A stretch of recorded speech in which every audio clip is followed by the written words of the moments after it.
Kitty Duterte sumabog sa galit laban kay CIDG Major General Nicolas Torre III. Pero ito ang hindi niya inaasahan. Sa isang saglit, sumabog ang galit ng bunsong anak ng dating Pangulong Rodrigo Duterte. Ngunit hindi niya inaasahan ang susunod na mangyayari. Sabihin nyo kung saan siya dalahin. The hard way is for me. Is this what you want, Mr. President? Obviously, time lang eh. Kayo mga Wag mo awa kayo! Sama, mura ka sir. Mura ka, industry ka, nakaganon pa. ayos lang yun. Part of the job. I've seen worse. I've seen worse. Sa kapal ng, kaya kumapal ang balat ko eh. Sanay na to sa mura eh. Natural. Pagbigyan na natin. Bata pa yung bata na. Marami pa siyang maiintindihan sa mundo pa na din ang panahon. So nothing personal. Nothing personal.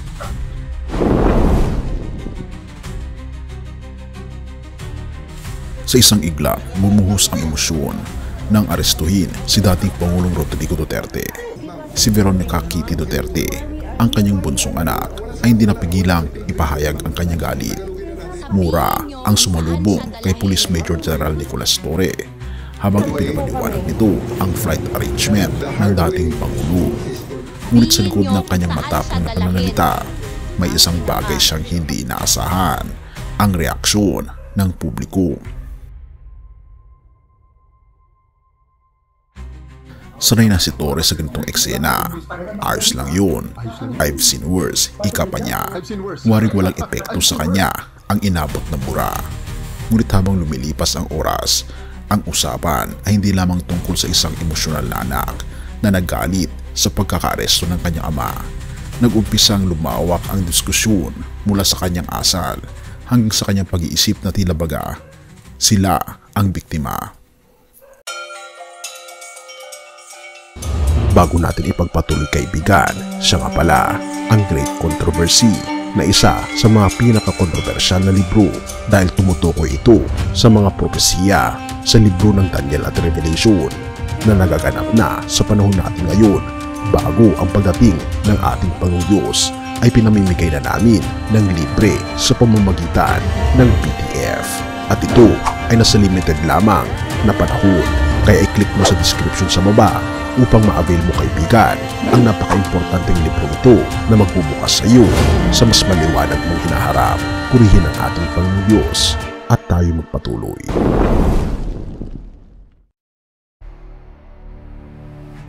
Maraming Pilipino ang hindi natuwa, hindi maiwasang ikumpara si Kitty sa ibang anak ng mga dating Pangulo, mga anak na sa kabila ng trahedya at pagsubok ay nanatiling kalmado.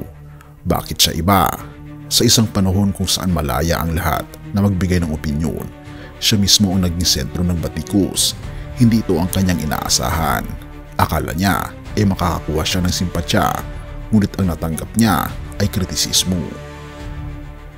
Samantala, mas lalong uminit ang palitan ng salita. Hindi lang netizens ang bumatikos sa kanya. Isang matapang na open letter mula kay Tanya Lara ang nagbigay ng diretsahang sagot sa kanyang kidnapping claim. Your father wasn't kidnapped. He was arrested for his crimes against humanity. Matapang na pahayag ng mamamahayag. At hindi lang ito natapos doon, pati ang mga grupo tulad ng Kabataan Party List ay bumuelta. Your family is not the victim. Your father Rodrigo Duterte is the victimizer. At dito tila siya napaisip. Habang patuloy ang pagsabog ng reaksyon sa social media, isang hindi komportableng katotohanan ang unti-unting lumilinaw. Hindi lahat ay kakampi niya, at ang galit na inaakala niyang makakakuha ng simpatya ay lalo lamang nagdulot ng matinding pagsisiyasat sa kanyang pamilya. Ang huling tanong, paninindigan o pag-atras? Ngayon, siya mismo ang sentro ng kontrobersya.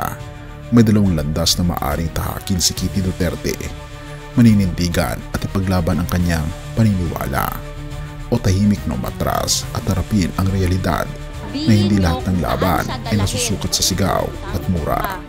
Sa huli, hindi lang ito simpleng emosyon, kundi isang hamon ng pananagutan. At ang mas mabigat na tanong, Handa ba siyang harapin ang mga sagot? Have mercy, O God.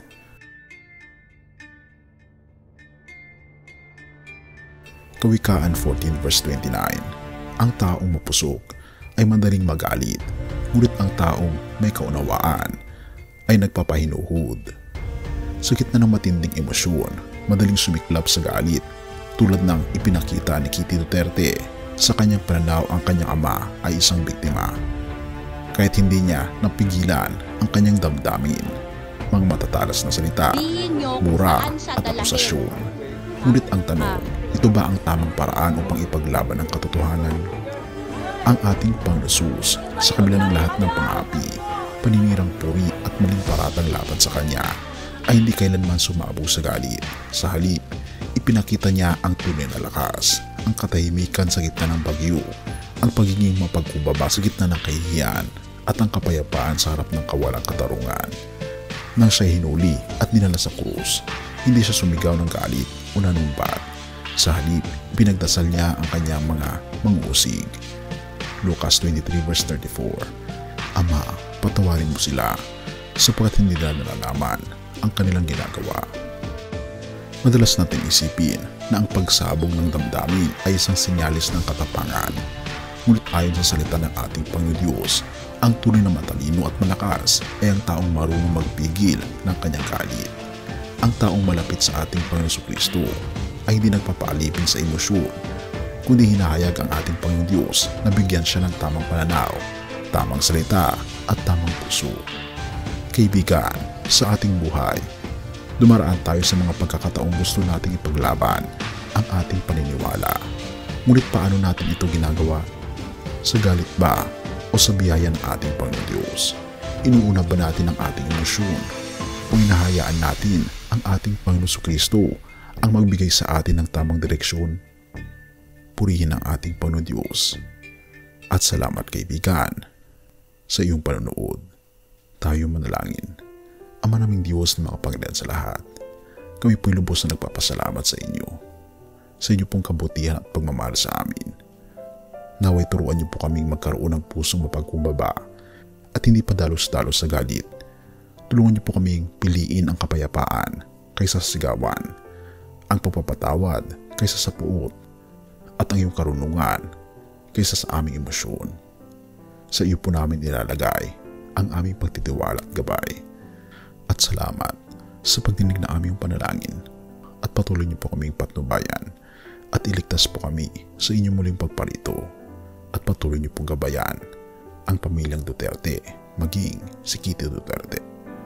Salamat po Panginoong Diyos sa iyo pong walang sawang pakikinig ng aming mga panalangin, at patawarin po kami sa lahat ng aming pagkukulang at pagkakasala, sapagkat kami sa hiling sa matamis na pangalan ng aming Panginoon Jesus. Amen.